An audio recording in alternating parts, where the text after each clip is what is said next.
বাজারের মতো ফুলকো ফুলকো একেবারে পারফেক্ট বাটুরা বানানোর জন্য কোন টিপসগুলো অবশ্যই ফলো করতে হবে চলুন দেখে নেওয়া যাক। তো এখানে দেখুন আমি 2 বাটি ময়দা নিয়েছি, তাতে 2 টেবিল চামচ সুজি, সামান্য খাবার সোডা, সামান্য নুন এবং 1 চামচ চিনি দিলাম।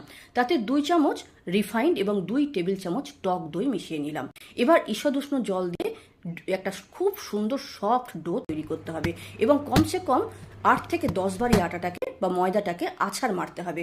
আছাড় মারলে এর ভেতরে খুব স্পঞ্জি একটা ব্যাপার তৈরি হবে এবং বাটুরা খুব সুন্দরভাবে ফুলবে। এইভাবে মাখার পর 1 ঘন্টা রেস্টে রেখে দেবো। রেস্ট থেকে আসার পর আমরা যখন লেচি কাটবো, লেচিটা কিভাবে কাটবো সেটা খুব ইম্পর্টেন্ট ব্যাপার, এখানে দেখে নিন। আমি যেভাবে গোল গোল করে লেচি কাটছি সেইভাবেই কাটতে হবে।